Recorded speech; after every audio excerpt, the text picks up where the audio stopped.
अस्सलाम वालेकुम नाजरीन।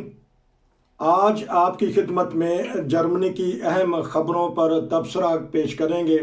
हमारे साथ हैं इस सिलसिला में अरफान खान साहब और उनके पास चलते हैं जर्मनी और बैन अल-अक़वामी ख़बरों पर तबसरे के लिए। जी अस्सलाम वालेकुम। जी वालेकुम। हाँ जी सर, बताइएगा कोई नई खबर जर्मनी के बारे में। ये सब वीकेंड के बाद जो है ना, जर्मनी वीकेंड मनाया जाता है, इसलिए मंडे के दिन खबरें जरा कम होती हैं। ठीक। अलबत्ता ये है कि एंजेला मेर्केल जो है, उनका एक इम्पोर्टेंट इंटरव्यू संडे को नशर हुआ है जी। और जिसपे काफी लोगों ने उस इंटरव्यू को पसंद किया गया जी। और काफी उस पर तबसरे जो है वो आ रहे हैं। जी। तो एक तो उनको वीकेंड पे वो फ्रांस गई थी जी।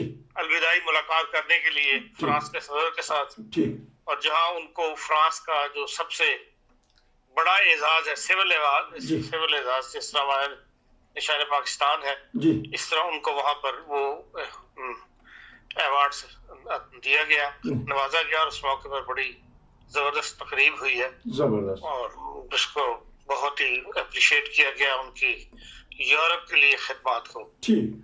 जो उन्होंने यूरोपीय यूनियन में खिदमत से अंजाम दी है, और उनके सारे पीरियड को बहुत ही, और जो इंटरव्यू दिया है यहाँ वो उसमें भी उसने बहुत ही, इंटरव्यू लेने वाले ने जो एक छोटा सा आर्टिकल लिखा है पहले उनके इंटरव्यू के गुफ्तगू जो उसने की है, और उसमें उनकी यूरोपीय की जो पॉलिसी है उसको बहुत अप्रिशिएट किया है। जबरदस्त। कि भाई वाकई इस मतलब एक मर्द महान बन के उन्होंने हालात का मुकाबला किया, और किसी भी लम्हे पे, चाहे वो रिसेशन आया हो, हालात खराब हुए हो, रेफ्यूजी का मामला हो, उनमें कभी भी उन्होंने डगमगाई नहीं। ठीक। और जो पॉलिसी इख्तियार की उस पे यूरोप को अपने पीछे लगा लिया। ठीक। और लगाने में कामयाब हो गई। और उस जो उन्होंने वादा किया, जो कहा यूरोप से कि मैं ये इस काम मेरी जो मैं चाहती हूँ इसमें मेरा साथ दो, तो हम इसको यूरोप को इस डायरेक्शन में लेके जाएंगे, ये कामयाबी सके, वो कामयाबी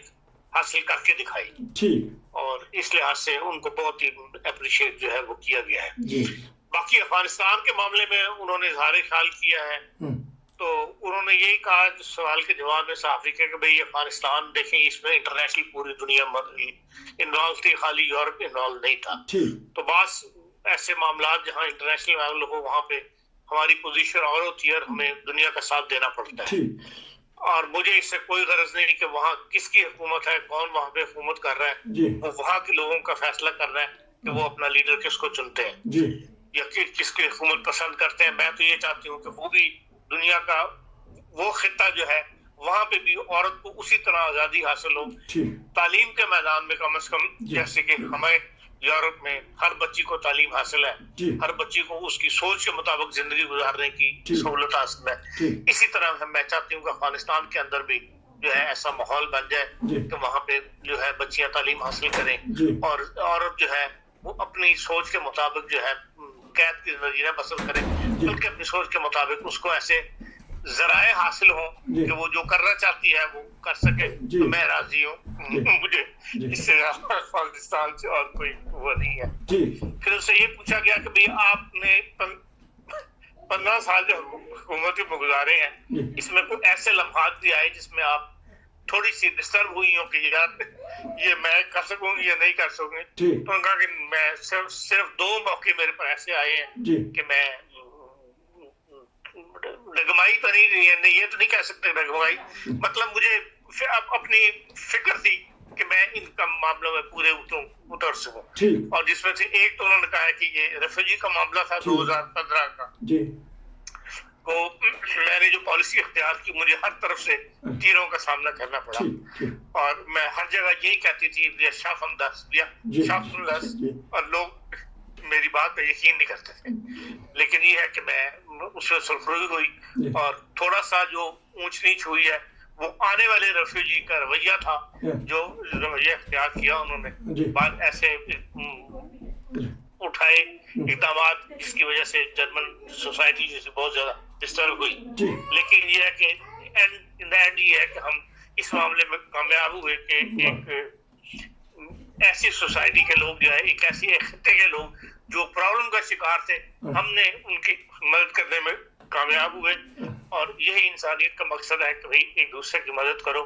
और उसका फायदा ये हुआ कि जब जर्मनी पे अभी जो सैलाब वगैरह आए हैं, बुरा वक्त तो नहीं कहा उनका, मतलब जो मुश्किल का वक्त आया हमारे, उसके अंदर वही लोग हमारे साथ खड़े हुए थे और उन्होंने हमारे जर्मन शहरियों की पूरी तरह मदद की सैलाब के मामले में। और दूसरा वो कहती हैं ये कोविड-19 जो था, इसने काफी एक अचानक जो बीमारी आई है उसको मतलब रियासत ये चाहती थी, हुकूमत के सारे लोग ये चाहते थे कि सबसे पहले हम सिर्फ जर्मनी पे तवज्जो दें। लेकिन मैं कहती थी कि भाई हम जब बड़ा मुल्क है, खुदा ने ज़राए ज्यादा बढ़ाए, तो हमें दूसरों का भी ख्याल करना चाहिए। तो मैं यूरोप के जो गरीब मुल्क है उनकी तरफ भी देख रही थी, उनको पहले वैक्सीन लग जाए या उन तक भी दवाइयाँ पहुंच जाए और उनको भी हम साथ लेके चले। तो जिसपे मुझे काफी मुखालफत का सामना करना पड़ा मुल्क के अंदर से। लेकिन इन द एंड आप देख रहे हैं कि हम जर्मनी भी सेफ है और ममालिक भी है, वो भी इस मामले में सेफ हो गए। तो ये एक उनका इंटरव्यू था जिसको बहुत पसंद किया गया और ये दोनों बातें उनकी जो है अप्रिशिएट की जा रही है। माशाल्लाह। अच्छा, वो आपने जर्मन में बोले वीर शाफन 10, उसमें जरा इंग्लिश में उर्दू में बता दें कि हमने किया, मतलब हम कामयाब हो जाएंगे। हम इसको कर लेंगे, जो जिस काम को शुरू किया है इसको हम करने में कामयाब हो जाएंगे। हमने किया, मैं करूंगी और करके रहूंगी और किया। जज़ाकमुल्लाह। अच्छा, ये बता दीजिएगा कि जो आपने सैलाब का जिक्र किया तो इसमें अहमदिया कम्युनिटी ने भी बढ़ चढ़ कर हिस्सा लिया, तो इस बारे में बता दीजिएगा। और एक सहाफ़ी होने के नाते आप क्या खराज तहसीन पेश करना चाहते हैं मदर ऑफ जर्मनी को, ये हमारी बहुत ही प्यारी वज़ीर आज़म को? जी देखिए, मैं तो एक मामूली सा इंसान हूँ, मैं तो ऐसा बड़ा साफी नहीं, शौकिया साफी हूँ। बहरहाल जो वक्त मैंने गुजारा यहाँ पे जर्मनी के अंदर, जो हम देख रहे हैं और उसके अंदर तो बहरहाल हम अप्रिशिएट करते हैं इन हुकूमतों के इंसाफ का जो पैमाना है, इनका जो इंसान को बराबर डील करने का, हर इंसान को जो इस मुल्क में मौजूद है एक ही कानून के साथ डील किया जाता है। तमाम जितने भी हजार स्टूडेंट या गैर मुल्की पढ़ते हैं, सबको वही बेनिफिट दिए जाते हैं जो जर्मन स्टूडेंट्स को है। अगर बाफिक की सहूलत हासिल है तो उसमें कोई तमीज नहीं है कि ये जर्मन को मिलेगा इतना मिलेगा या इतने परसेंट गैर मुल्कियों को मिलेगा और इतने परसेंट को नहीं मिलेगा। हर स्टूडेंट के लिए बाफिक है, तो चाहे वो किसी खित्ते से आया हुआ है उसके लिए वो है। ये इस किस्म की तिब्बी सहूलतें हैं, मेडिकल सिस्टम है, जो चीज बनाते हैं वो पूरी इस ज़हन में रख के बनाते हैं कि ये पूरी इंसानियत को इससे फायदा पहुंचे। जो भी जर्मनी की बॉर्डर के अंदर रह रहा है, जो जर्मनी का शहरी बन चुका है, ये जर्मनी के अंदर रह रहा है, उसको उससे बराबर मुस्तफीद होने का मौका मिलना चाहिए। ये बहुत बड़ी बात है, जर्मन सियासत का एक कल्चर बन चुका है, हिस्सा बन चुका है। बाज़ दफा तो ये देखा गया कि गैर मुल्कियों को बल्कि ज्यादा ही हकूक मिल जाते हैं बानिस्बत जर्मन के, उनके ऊपर ज़रा नरमी की जाती है क्योंकि ज़ुबान का मसला है, कल्चरल या मुआशरे का। अच्छा, आपने एक अहमदिया कम्युनिटी जो सैलाब के वक्त काम आई और बहुत सारे सियासतदान जो उनसे मुकामी जो स्टड हैं उन्होंने भी अप्रिशिएट किया, इस बारे में बताइएगा। देखिए, अभी चंद दिन पहले जो है उस इलाके के अंदर जहाँ सैलाब आया था वहाँ पे हुकूमती लेवल के ऊपर उन्होंने तमाम उन ऑर्गेनाइजेशंस को बुलाया था, एक फंक्शन किए हैं जिनके अंदर जिन्होंने मदद की थी उनके अंदर इस सैलाब के हंगामी सूरत हाल के अंदर। तो जगह जगह शहरों में, बड़े शहरों में और जो छोटे गाँव को मिलकर जो लैंड क्राइस है उसके लेवल पे फंक्शन हुए हुकूमती सतह के ऊपर भी, और उसमें हर जगह पे अहमदिया कम्युनिटी को बुलाया गया और उन्हें अप्रिशिएट किया गया। जहाँ दूसरों को अप्रिशिएट किया गया उनमें साथ इनको भी अप्रिशिएट किया गया, नाम दिया गया वगैरह। और ये भी बल्कि कहा गया कि भाई love for all, hatred for none, जो live for all has for nine जो है उसका सही जो हमने मतलब इस्तेमाल देखा या उसको अमली जामा पहनाना देखा वो इस सैलाब के दिनों में आपकी मदद से हमें उस पे वाज़ेह हुआ। इसका मतलब। अच्छा, एक और बताइएगा कि आपने ये वीकेंड का जिक्र किया, एक अहमदिया कम्युनिटी का इज्तिमा हुआ, तो उस बारे में बताइएगा कि पहले दिन मैं भी शामिल हुआ, वहाँ बड़ी डिसिप्लिन था, इस बारे में कोई अगर बताना चाहें तो। अब वो 40 साल से ऊपर जो लोग हैं उनका सालाना इज्तिमा था जी, जिसमें 200-300 आदमी शामिल थे माशाल्लाह। हुए।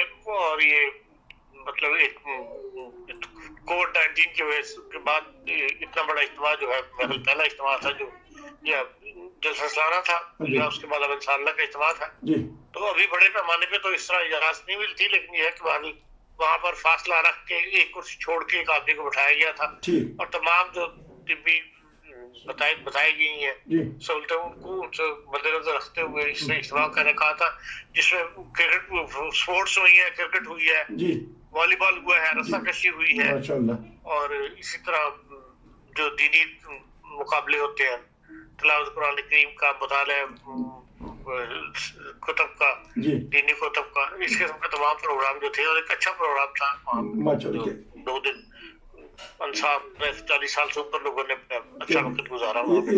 इस वबा के दौरान हुकूमत ने आसानी से इजाज़त दे दी, क्योंकि अहमदिया कम्युनिटी है वो कानून की पासदारी करती है, इसलिए आसानी से इजाज़त मिल गई।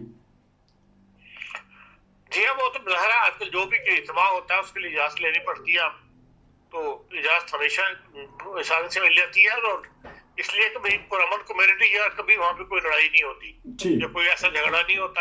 आमतौर पे जो गैर मुल्की गेट टुगेदर होती है उनमें लड़ाई का इम्कान होता है, तो इसलिए अल्लाह का फजल है कि कभी ना तो पुलिस ने वहाँ पे मुदाखलत की, ना कभी पुलिस आई कभी वहाँ पे मौजूद हो, तो इस लिहाज से हमेशा सारे फंक्शन जो है वो कामयाब होते हैं।